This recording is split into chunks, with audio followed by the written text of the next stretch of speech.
도망 불신 당할 때라는 말씀 제목으로 은혜를 나누고자 합니다. 4월 16일이 다가오면서 가슴이 멍을 때리는 것처럼 아픈 그런 마음의 감동이 있습니다. 한 대 맞은 느낌, 멍한 감정, 잊지 말자라는 단어들이 새록새록 가슴에 새기는 그런 느낌. 작년에 있었던 세월호 사건 때문입니다. 우리 국민들에게 엄청난 충격을 주고 있고 그 여파는 아직도 진행 중이죠.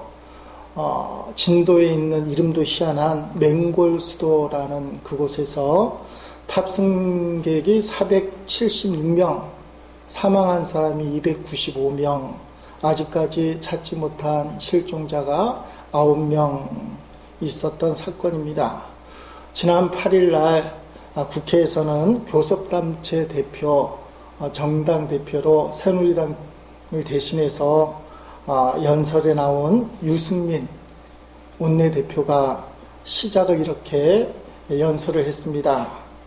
1년 전 4월 16일 안산 단원고 2학년 허다은 학생은 세월호와 함께 침몰하여 오늘까지 엄마 품에 돌아오지 못하고 있습니다. 다은이 어머니는 신경섬유종이라는 난치병으로 청력을 잃어가고 있지만 내 딸의 뼈라도 껴안고 싶어서 세월호 인양을 촉구하는 1인 시위를 계속하고 있습니다. 그리고는 실종자 9명의 이름을 하나씩 불렀다는 겁니다. 그리고 덧붙이기를 실종자 가족들은 피부치의 시신이라도 찾아서 유가족이 되는 게 소원이라 합니다. 세상에 이런 슬픈 소원이 어디 있습니까? 사망자가 되면 유족이 되는데 시신을 못 찾았으니까 아직 유족이 아니라서 살아가는 가족들의 그 피부치의 시신이라도 찾아서 유족이 되는 게 소원이다. 죽은 가족들 시신이라도 건졌으면 좋겠다. 어쨌든 간에 이 유 대표의 이런 연설이 있고 나서 정부에서는 세월호 자체를 인양하기로 그렇게 결정을 한 것 같습니다. 세월호 사건으로 학생을 잃은 안산의 화정교회 박인환 목사님이라고 있습니다. 감리교 목사님인데 이번 감리교 각 연회에서 연회원들에게 보여주려고 함께 기도하려고 제작한 동영상이 있습니다. 한번 볼 텐데 동영상 제목은 세월호 참사 희생 감리교 학생 17명입니다.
사는 자들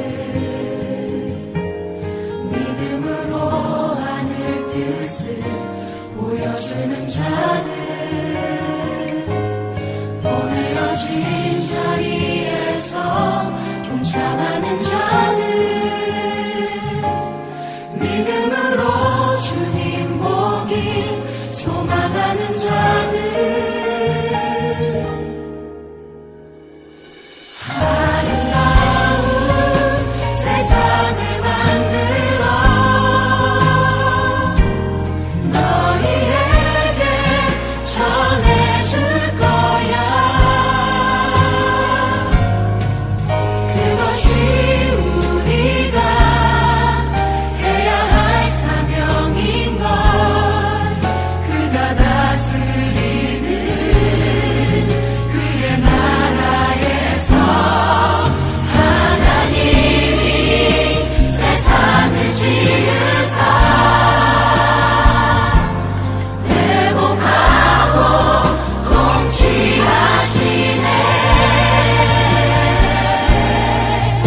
되었으나 아직 오지 않은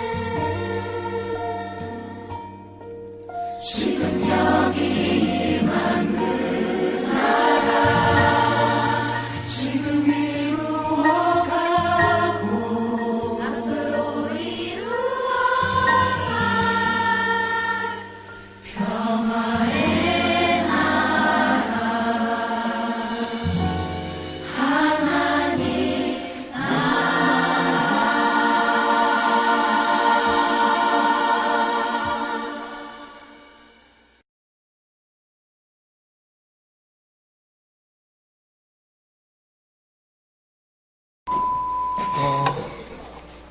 세월을 위해 기도해 주세요. 동영상 내용이 우리의 가슴을 좀 아프게 하지만 우리가 살고 있는 피해갈 수 없는 현실입니다. 세월을 위해서 또한 나라와 민족을 위해서 더욱 기도해야 될 때인 줄로 믿습니다. 기도해 주시기 바랍니다. 그제와 어저께 각 신문, 일면 톱기사, 대서특필된 사람이 한 분이 있습니다. 여러분도 알다시피 전 경남기업의 회장이었던 성완종 씨라는 분이죠. 이분은 그저께 신문에 대서특필될 때는 이 검찰의 본격적인 수사를 받으려고 하는 그 찰나에 자살을 했다는 겁니다. 검찰이 조사를 잘 하려고 하니까 왜 그런지 모르지만 이 사람이 산에 가서 목을 매달아 죽었어요.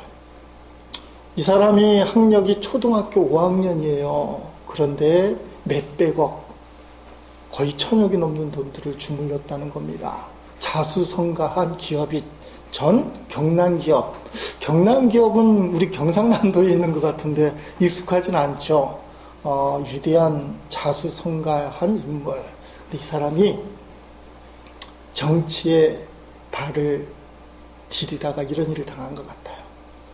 혼자 돈은 엄청나게 벌었는데 돈 갖고는 만족 못해서 정치에 줄을 대다 보니까 검찰 수사까지 받게 되고 그 검찰의 압박 때문에 목숨을 끊게 될 수밖에 없는 그런 형편이 되었습니다. 근데 이 사람이 또 왜 어저께 연이어서 신문에 탑이 됐느냐, 뉴스의 첫 번째 1등이 되었느냐. 그 사람 시신에서 나온 메모지 한 장, 종이 쪼가리 A4 한 3분의 2쯤 되는 메모지라고 하는데 그 한 장 때문에 지금 나라가 들끓고 있습니다. 거기에 보니까 56글자, 신문들이 그건 참 잘해요. 글자 수가 총 56글자인데 숫자를 포함해서 사람 이름이 8명이 쓰여 있고 돈 액수가 쓰여 있는 사람도 있고 안 쓰여 있는 사람도 있어요. 아니, 성완종 씨가 검찰의 수사를 받으면서 고의적으로 이 메모지를 왜 남겼느냐. 이게 이제 세상에 알려지면서 이 사람들이 검은 돈을 받았다. 이 사람들이 선거 자금을 받았는지 아니면 뇌물을 받았는지는 알 수 없어요. 사실 이 자체가 사실인지 아닌지 몰라요. 그런데 거기에 이름이 올라간 모든 사람 8명 다, 부산시장은 이름이 쓰이지 않는데 다 이런 일이 절대 없었다고 다 발뺌을 하기 때문에 진실게임 양상으로 들어가고 있습니다. 이게 진짜냐 가짜냐, 줬다고 생각해서 글을 쓴 사람은 이미 죽어버렸고, 받았다고 하는 사람들은 아무도 받았다고 인정하는 사람이 없는 그런 모습을 보게 됩니다. 여러분 어떻습니까? 검은 돈을 주었다고 하는 그 리스트에 여러분의 이름이 올라가 있다면 어떻겠어요? 내가 그래도 세상에 주목받을 만한 위치에 있구나, 그런 느낌이 들겠어요? 그게 아닌 거죠. 그래서 이 검은 돈을 받았다고 생각하는 사람들이 다 아니라고 발뺌을 하고 있는 것입니다. 여러분, 왜 이 검은 돈을 뒷거래를 했을까? 무엇인가 얻기 위해서.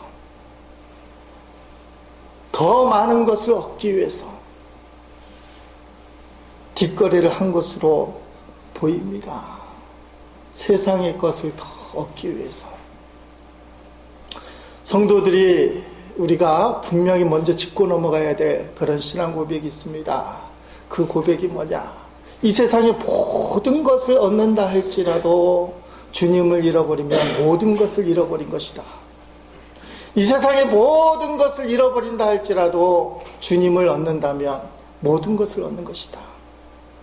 세상의 성공과 실패의 기준은 이 세상이 아니라 예수 그리스도 주님이다. 주님을 얻으면 다 얻는 것이고 주님을 잃으면 다 잃게 되는 것이다. 여러분, 저와 여러분이 이름이 성완종 씨의 그 더러운 메모지에 기록되는 수치스러운 이름이 아니라 여러분의 이름이 하늘나라 생명책에 기록되어 있음을 감사할 수 있기를 부탁드립니다. 어린 양의 생명책, 예수 그리스도를 믿어서 지금 죽어도 천국 가는 그 놀라운 명단이 기록된 생명책, 거기에 내 이름이 쓰여 있다는 것입니다. 이것처럼 감사하고 이것처럼 감격하고 정말 놀라운 일들이 어디 있겠어요. 나는 세상에 어느 곳에 이름이 기록되는 걸 원하지 않는다. 나는 오직 하늘나라 생명책에 기록된 것으로 인하여 감사하고 감격해야 할 것이다. 여러분, 세상에서 아무리 잘 살아도 생명책에 이름이 기록되어 있지 않다면 다 부질없는 짓이야. 그러나 비록 이 땅에서 못 살고 어렵게 산다 할지라도 하늘나라 어린 양의 생명책에 저와 여러분 이름이 기록되어 있다면 이 땅의 고생과 수고가 하나도 기억나지 않을 만큼 그 영광이 그렇게 좋다는 것입니다. 사도 바울은 이러한 천국을 바라보는 성도였습니다. 로마서 8장 18절에 이런 고백을 하죠. 한번 같이 읽어봅니다. 생각하건대 현재의 고난은 장차 우리에게 나타날 영광과 비교할 수 없도다. 아멘. 지금 당하는 현재의 고난은 장차 우리에게 나타날 하나님의 영광, 천국의 영광과는 비교할 수만큼 하늘의 영광이 너무나 좋다. 사도 바울은 이 천국을 바라보았기 때문에, 하나님의 영광을 바라보았기 때문에 이 세상의 모든 것을 포기할 수 있었습니다. 빌립보서 3장 7절 9절까지 같이 읽어보십니다. 그러나 무엇이든지 내게 유익하던 것을 내가 그리스도를 위하여 다 해로 여길 뿐더러 또한 모든 것을 해로 여김은 내 주 그리스도 예수를 아는 지식이 가장 고상하기 때문이라. 내가 그를 위하여 모든 것을 잃어버리고 배설물로 여김은 그리스도를 얻고 그 안에서 발견되려 함이니 내가 가진 은은 율법에서 난 것이 아니요 오직 그리스도를 믿음으로 말미암은 것이니 곧 믿음으로 하나님께로 난 의라. 아멘. 예수 믿는 성도들이 가장 닮고 싶어하는 사람이 사도 바울. 사도 바울이 정말 맞습니까? 그런데 여러분, 사도 바울이 어떤 일을 했습니까? 그는 예수 믿기 전에 가말리엘 문화에 공부하는 그런 사람으로서 오늘날로 치면 엘리트에 해당되는 지식인이었습니다. 그는 태어날 때부터 로마 시민권을 갖고 있는 권력가였습니다. 종교에 있어서도 엄청난 열심을 갖고 가장 앞서 나가는 열렬맨이었습니다. 그 당시로 치면 가장 성공하기 쉬운 성공남이었고 출세하기 좋은 출세남에 해당되는 사람이 바로 사도 바울이었어요. 근데 이 사도 바울이 자기가 세상에서 얻은 모든 것을 해로 여겼다고 얘기하고 그뿐만이 아니라 배설물로 여겼다, 그렇게 표현하고 있어요. 자, 배설물을 우리가 조금 교양 있게 표현했지만 우리가 잘 쓰는 말로 표현하면 뭘까요? 개역성경 분토. 뭐라고 되어 있어요? 뭐라고 얘기해요, 여러분은? 뒤에서 화장실 가서 큰일 보고 하는 거 뭐예요? 예? 예, 제가 한 건 아니고 여러분들이 했죠. 또에다가 밑에 붙이는 거, 그게 뭐라고요? 자신들이 갖고 있는, 사도 바울이 갖고 있는 엘리트 지식, 그리고 권력, 그리고 종교적인 열심, 출세할 수 있는 환경, 성공시킬 수 있는 배경, 이것을 해로 여기고 이것을 배설물로 여겼다.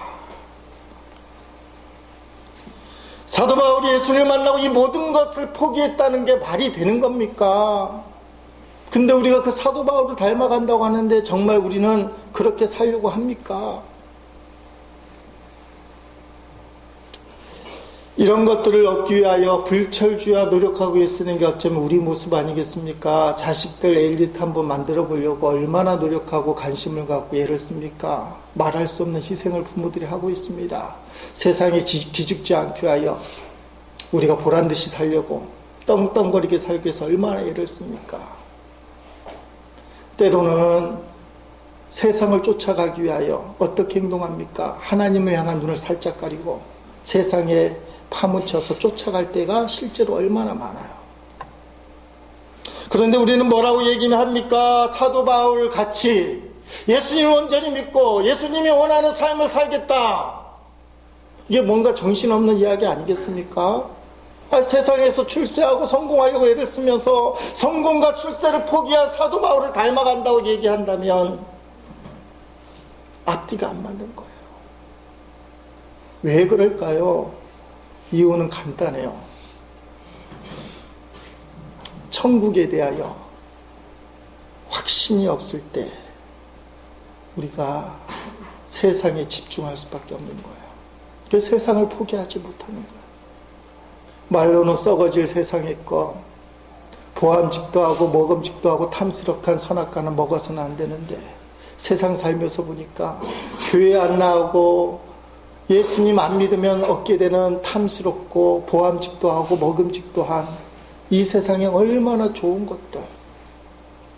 그래서 기도를 교회 와서도 그걸 위해서 기도한다는, 선악과 따먹길 원합니다. 먹음직도 하고 보암직도 하고 탐스럽게 육신의 정욕과 안목의 정욕과 이색의 자락을 두고 기도할 때가 있다는 것이죠. 여러분, 그러나 우리가 꼭 기억해야 될 것이 있습니다. 우리의 신앙생활이 이 땅에 살 것이 전부가 아니라 반드시 하늘나라에 가서 주님 만나게 될 때가 있을 것이다. 사도 바울은 이 세상 것을 해로 여기고 배설물로 여겼다. 주님께서 우리에게 그런 마음을 주시기를, 우리가 포기하면 어쩌면 역설적으로 하나님이 더 채워주실 수도 있어요. 내가 잡으려고 했으니 얼마나 힘듭니까? 하나님이 은혜를 부어주시면 싹 하니 순식간에 그런 것들이 채워질 수도 있다는 것이죠. 세상에서 가장 잘 나가던 사도 바울이 예수를 믿더니 도망자가 되었고 사람들에게 신임을 얻지 못하는 불신자가 되었어요. 예수 믿기 전에는 그가 얼마나 확실한 사람이에요. 똑부러진 사람이에요. 뭐라든지 인정받는 사람이에요. 세상에서 제일 앞서 나가는 사람이에요. 이 사람이 예수님 믿고서는 도망자가 되고 예수 믿는 사람들끼리도 불신하는 그런 사람이 되었다는 것입니다. 오늘 본문으로 돌아갑시다. 다메섹에서 예수님을 박해하던 사도 바울이 진짜 예수님을 믿었다는 게 확증이 됐습니다. 그러니 예수님을 십자가에 죽은 유대인들이 사도 바울을 그대로 살려둘 수 없다고 판단을 했습니다. 그래서 사람들이 다니는 길목인 성문을 밤낮으로 지키고 있어요. 이제 사도 바울이 이 성문에 나타나기만 하면 그를 붙잡아서 죽이고야 말겠다. 눈을 부릅뜨고 속으로 이를 갈면서 사도 바울 나타나기를 기다리고 있었어요. 성 안에 있었던 사도 바울은 꼼짝없이 잡히는 신세가 되었어요. 이제 점점 올가면은 그들의 올무에 매여서 이제 잡히기만 하면 그는 죽는 거예요. 그때 사도 바울의 제자들이 하나님께서 예비해 두셨어요. 사도 바울의 제자들에게 지혜를 줬는데 큰 강주리를 준비해서 한밤중에 성문으로 못 가니까 사도 바울을 강줄에 태우고 성벽에서 내려놓고 도망을 가게 했다는 겁니다. 그래서 사도 바울이 살아났다는 거예요. 이것이 사도 바울이 복음을 전하다가 첫 번째 당하는 고난, 꼼짝달싹 못하는 그 고난, 예수 믿고 나서 오히려 그의 인생이 세상적으로 얘기하면 망쳐진 거예요.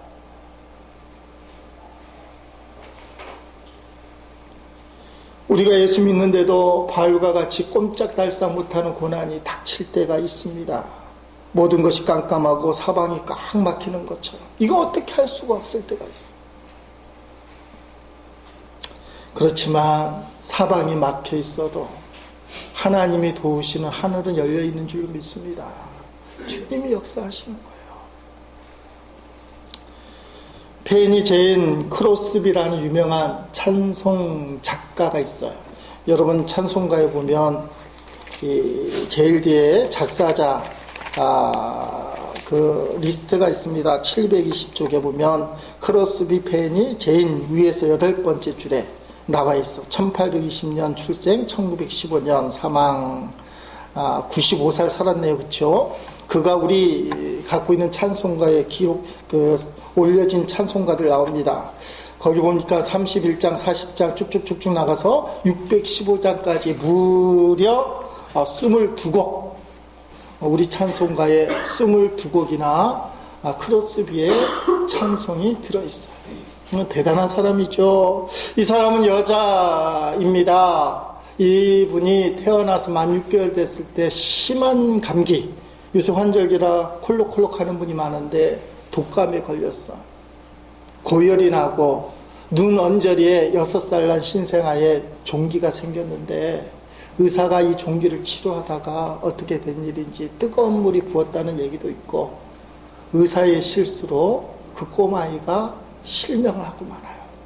아니 정상적으로 아기가 태어났는데 병 고치러 병원에 갔다가 의사 실수 때문에 이게 장님이 된 거예요. 얼마나 안타까워지겠습니까? 크로스비는 깜깜한 절망 가운데 31살까지 살게 돼요. 그러다가 그가 예수님을 만나게 됩니다. 캄캄한 그의 인생에 강명한 햇빛이 예수님이 비춰주신 거예요. 예수님이 그의 어둠을 몰아내는 빛으로 다가오셨어요. 그의 부족함과 약함을 채워주시는 전능하신 주, 내 인생을 맡길 수 있는 주님. 그는 이 체험을 찬송가 288장에 이렇게 기록하고 있어요. 예수를 나의 구주 삼고 성령과 피로써 거듭나니 이 세상에서 내 영혼이 하늘의 영광 누리도다. 아멘. 이 땅의 삶은 눈 감긴 장님의 삶이지만 내가 하늘의 영광을 보겠다. 우리가 잘 부르는 찬송가 중에 384장 나의 갈 길 다가도록, 이것도 크로스비의 작사한 곡입니다. 여기에 간증이 있어요. 크로스비가 어느 날 오불이 필요했는데 그게 돈이 없는 거예요. 그 당시 오불이면 요새 돈하고 아마 가치가 틀리겠죠. 요새 돈은 한 5,000원, 6,000원이지만 그때는 아마 10배로 쳐도 5만원, 6만원인데, 아니 이 오불이 없어서 꼼짝달싹 못하는 자기 자신이 너무 허무한 거예요. 그래서 하나님 앞에 기도를 하는 겁니다. 하나님, 내가 이렇게 나이가 먹고도 오불 때문에 이렇게 아무것도 못한 게 말이 됩니까? 너무 슬픈 거예요. 그럴 때 있잖아요. 요게 없어서 내가 요렇게밖에 못 사나. 크로스비가 오불이 없어서 하나님 앞에 기도를 하는 거예요. 기도를 한참 하고 있는데 띵동 하고 초인종이 울리는 겁니다. 지나가던 사람인데 크로스비를 알고 있는 사람이에요. 찬송가 작시자. 그래서 크로스비를 혹시 만날 수 있나 하고 이 사람이 띵동 하고 눌렀던 겁니다. 그래서 크로스비를 만나고 얘기를 하고 돌아가는데 이 방문객이 크로스비의 손에 $5를 맡겨주는 거예요. 손에 쥐어주면서 고맙습니다. 오히려 인사하고 나가는 겁니다. 여러분 그거 아셔요? 큰 거 받아서 하나님이 살아계시네. 하나님 나를 기억하고 계시네. 하나님의 은혜다. 이런 분도 있지만 별거 아닌 소소한 거 5불 그게 채워지는 그 순간에 크로스비는 너무 감동이 됐어. 아, 하나님은 살아계시는구나.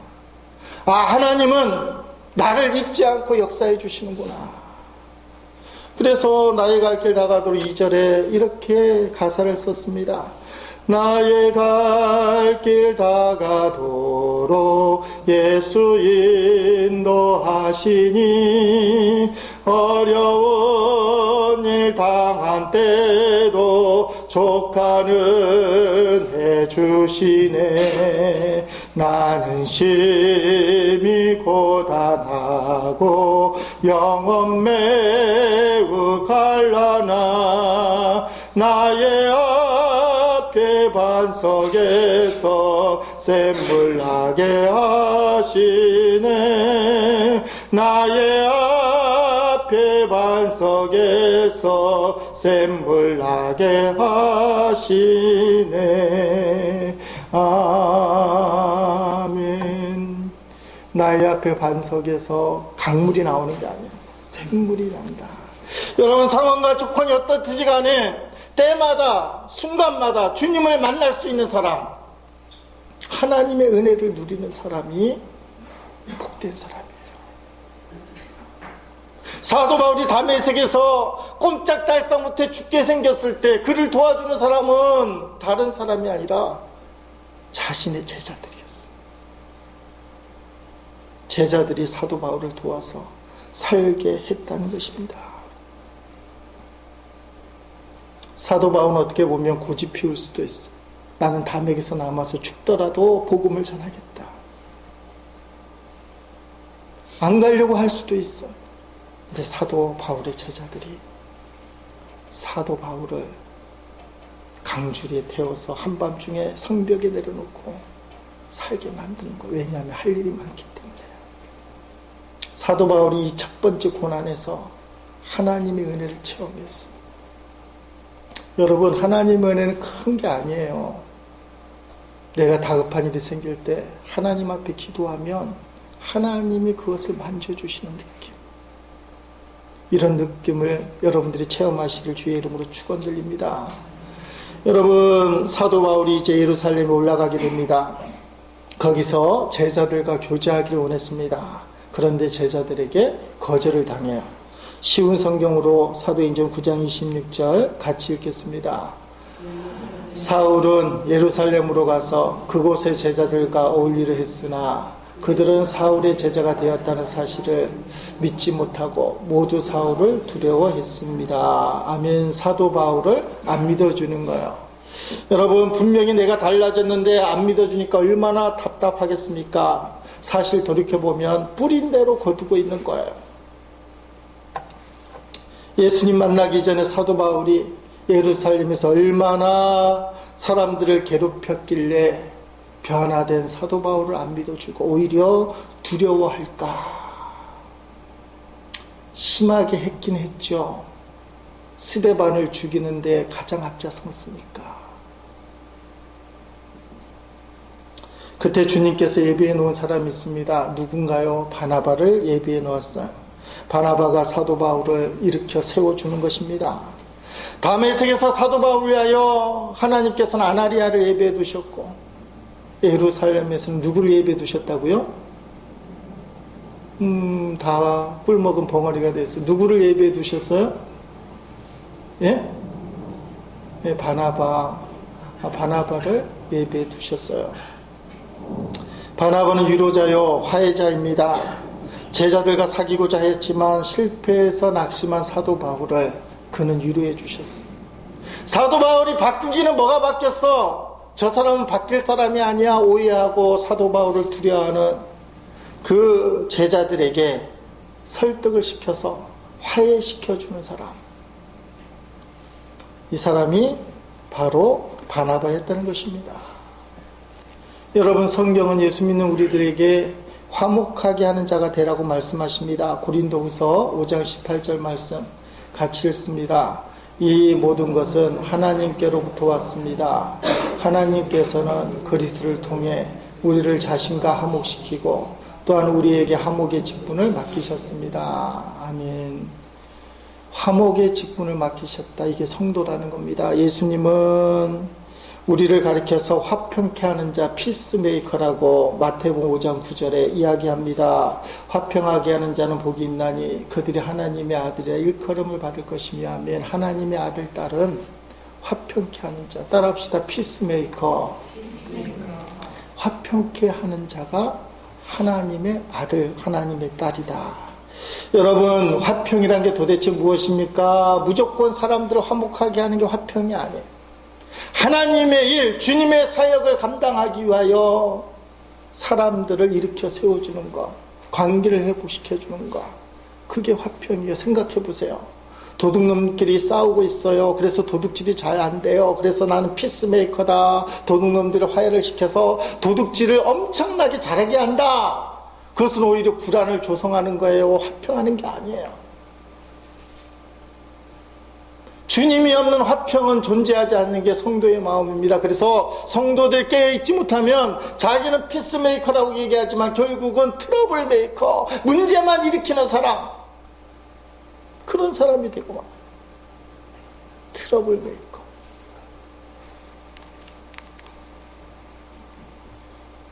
이러한 바나바의 노력으로 결국 사도 바울과 제자들이 화해하게 되는 거죠. 사도 바울이 예루살렘에서 복음을 전하다가 헬라파 유대인들에 의하여 사도 바울이 이제 죽게 생겼습니다. 그때 바울을 도와주는 사람들이 나와요. 자, 그 말씀 우리가 천천히 읽어보십니다. 오늘 본문 28절로 30절까지 읽어보십니다. 사울이 제자들과 함께 있어 예루살렘에 출입하며 또 주 예수의 이름으로 담대히 말하고 헬라파 유대인들과 함께 말하며 변론하니 그 사람들이 죽이려고 힘쓰거늘 형제들을 알고 가이사라로 데리고 내려가서 다소로 보내니라. 아멘. 자, 단어 사용을 잘 봐야 되는데, 자, 바나바의 화해 때문에 사울이 제자들과 함께 있었다. 이렇게 돼 있어요. 제자라는 단어. 한번 해보십니다. 제자. 자, 근데 30절에 보니까 제가 보기엔 이 사람들은 형제들이 알고, 사도 바울이 헬라파 유대인들에 의해서 죽을지도 모르는 상황이 됐을 때 갑자기 호칭이 바뀌어. 따라합시다. 형제.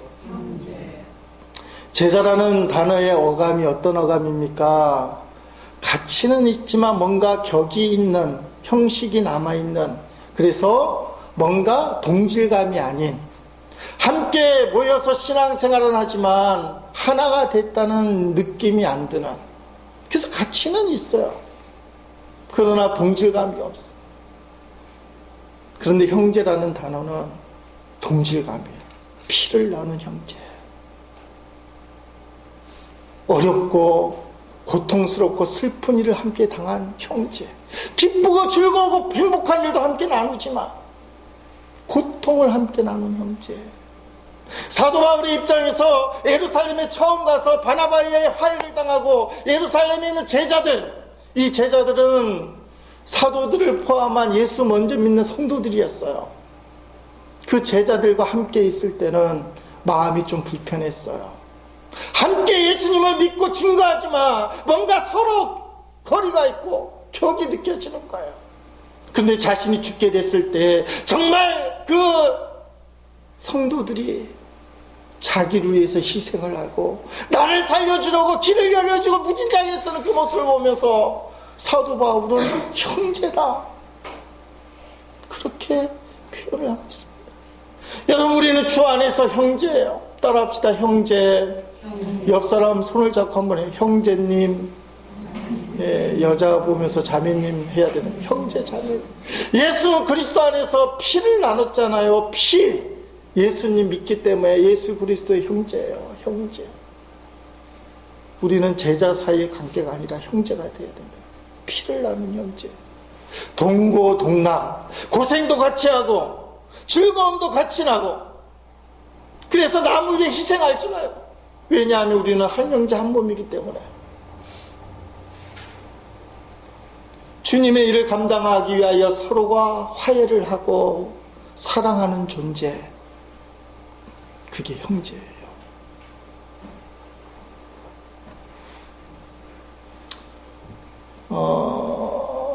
그 목사하고 사모가 아프다는 얘기하면 별로 은혜가 되지 않긴 해서 고민을 했는데 이야기를 드립니다. 어저께 우리 집사람이 아침에 일어나더니 오른쪽 옆구리를 만지면서 죽겠다는 거예요. 좀 다른데 아프긴 하지만 그렇게 심각하게 죽겠다고 하면서 병원에 데려다는 겁니다. 깜짝 놀랐어요. 오른쪽 옆구리가 대체적으로 이제 맹장 생각하잖아요. 근데 문제는 부부 사이가 별로 좋지 않을 때예요. 그날 어저께 제가 어디 가야 할 곳이 있었습니다. 그래서 아침에 일어나서 그곳에 가려고 준비를 하는데 우리 집사람이 사이가 안 좋은데도 죽게 생겼으니까 병원에 데려다 달라 그러는 거야. 어떡합니까? 사이가 안 좋다고 나 몰라 하면 안 되잖아요 또. 그래서 어쩔 수 없다는 듯이 중앙병원에 데려다 이제 응급실에서 검사를 받는 겁니다. 결과가 요로결석이라는 게 요로결석. 응급실에 오는 환자들 중에 가장 많이 나타나는 증상이 요로결석이라는 거예요. 그러니까 몸 안에 돌, 담석이 생겼는데 이놈이 요로를 따라가다가 방광 앞에서 다 막아서는 바람에 이게 부풀려지고 통증이 생기는 겁니다. 인터넷에 뒤져보니까 이게 산모의 고통과 같다. 아니 애를 낳아봐야 산모의 고통이 뭔지 제가 알지. 여자분들이 얼마나 아프길래 산모의 고통과 같다. 남자가 여자보다 2배 많이 발병한다는데 표현을 또 산모의 고통이라 썼어요. 무진장 아픈 거죠. 요새 장비가 좋잖아요. CT를 찍었더니 6mm에서 7mm. 대체적으로 4mm까지의 담석은 자연 배출이 된다는 거예요. 근데 7mm 되면 이게 좀 손이 가야 되는데 입원을 해야 할 거냐? 입원을 권유하는 겁니다. 그랬더니 오늘이 주일이잖아요. 입원을 못하고 이제 시술을 받는데 분쇄기라는 게 있어요. 분쇄기 충격 줘서 그 7mm 돌을 쪼개는 거죠. 2000번 충격을 준대. 2000 쿵쿵쿵쿵 하고 저는 비뇨기과 앞에서 쿵쿵쿵쿵 거리는 소리가 여태까지 뭔지 몰랐는데 이제 알았어요. 이게 붓세기로 그걸 쿵쿵쿵쿵 하고 치는 거예요. 돌만 치는 게 아니라 그 부분을 무조건 치는 겁니다. 의사말로 2000번을 쿵 쳤대요. 그러니까 비뇨기과 앞에 가서 오면 지진이 일어나고 쿵쿵쿵 소리 나는데 알고 보니까 그 분쇄기 그 힘을 모아서 돌을 깨려고. 그런데 돌이 깨져서 바로 나오는 건 또 아니래요. 그러면서 하는 말이 피가 나오면 더 좋다. 세상에 피가 나오면 더 좋다는 말은 또 그때 처음 들었어. 피가 나오면 좋다. 이렇게 돌이 나온다는 거죠. 그러면서 하는 말이 나올 수도 있지만 안 나올 수도 있기 때문에 혹시 통증이 재발이 되면 병원에 오시고 입원하시기 바랍니다. 뭐 그렇게 해서 왔어요. 여러분, 부부싸움을 할 때는 서로가 제자 관계예요. 한 이불을 덮어쓰고 함께 자고 함께 생활해도 관계가 멀어요. 그건 제자 관계. 겉으로는 부부지만 실제로는 제자 관계예요. 그러나 어려움을 당하고 나서 떼려고 해도 뗄 수 없는 관계. 아, 우리는 부부이구나. 그걸 느낄 때 형제 관계가 되는 거예요. 저는 우리 모든 교우들이 제자 관계가 아닌 형제 관계가 되기를 주의 이름으로 축원드립니다. 어려움을 당하는 교우들을 볼 때에 같이 아파하는 거예요. 교회가 어려울 때에 이 아픔을 같이 붙들고 몸부림치는 거예요. 오늘 본문에 얘기하잖아요. 30절에 제자였던 거리가 있었던 그 제자들이 사도 바울이 죽게 생겼으니까 어떻게 합니까? 형제들이 알고 가이사라로 데리고 내려가서 말로 한 게 아니에요. 직접 사도 바울을 데리고 어디로 갔다고요? 내려가서 가이사라에 내려가서 다소로 보내리라. 안전한 곳까지 함께하고 그 다음부터는 혼자 갈 수 있으니까 보냈다. 말로만 너 여기서 죽게 생겼으니 빨리 다메섹으로 가라, 빨리 내려가라 이렇게 얘기한 게 아니에요. 그들은 실제로 사도 바울을 부여잡고 함께 가이사르로 내려가는 행동을 했다는 거예요. 이걸 보고 사도 바울이 형제구나. 내 형제구나. 그렇게 고백했다는 것입니다. 우리 주님은 다메섹에서 죽을 수밖에 없는 사도 바울을 위하여 그의 제자들 예비하셔서 강주리를 통해 성 밖으로 살려주셨습니다. 예루살렘에 올라왔을 때 다른 제자들의 불신 때문에 그가 외롭고 힘들 때 바나바를 예비해 두셔서 화해하도록 만드셨습니다. 예루살렘에서 복음을 전할 때 죽게 된 사도 바울을 위하여 제자였던 그 사람들이 형제가 되어 사도 바울을 살려준 일을 하게 했습니다. 여러분, 하나님은 우리의 고통을 외면하지 않아요. 예수님이 이 땅에 오신 이유가 뭡니까? 죄와 고통으로 아파하는 우리들을 위하여 그 하나님의 아들 예수 그리스도가 실제로 인간이 되셨다는 거예요. 우리의 고통을 대신 감당하기 위하여. 사랑하는 성도 여러분, 우리 모든 것을 예비하시는 분이 하나님이셔요. 어떤 사람은 그렇게 얘기할 수 있습니다. 하나님은 우리가 고통당할 때 어디 계셨나? 고통당하는 그 현장에 우리와 함께 하신 그 하나님을 볼 수 있는 눈이 열리기를 축복합니다. 그때 우리는 믿음을 갖고 일어설 수 있어요. 하나님께서 여호와 일에 우리의 모든 걸 예비하신 하나님이신데 누굴 예비해 놓으셔요? 사람들이에요. 사람들. 다메섹에서는 제자들, 예루살렘에서는 바나바, 그리고 죽게 생겼을 때, 복음을 전하 죽게 생겼을 때 주의 성도들. 사랑하는 성도 여러분, 우리는 은혜를 받으려고만 하는 자가 아니라 사도 바울과 같은 입장도 되지만 하나님이 쓰시는 남을 살려주는 사람이 되기를 주의 이름으로 축원드립니다. 내가 예비된 사람이 되어서 죽을 수밖에 없는 저 성도를 살려주고 어렵고 힘든 저 분을 위하여 내가 희생해서 형제가 되어주고 어렵고 힘든 이 상황을 위해서 내가 하나님의 예비된 자가 되리라. 그런 자에게 여호와의 일에 하나님이 큰 복을 주실 줄 믿습니다. 살 길을 열어주시고 함께할 형제들을 붙여주시는 그 하나님, 그 하나님은 좋으신 하나님입니다. 따라합시다. 여호와 이레의 하나님. 그 하나님을 우리가 찬양하기 원합니다. 여호와 이레의 하나님의 축복이 오늘 우리 가운데 넘치기를 축원합니다.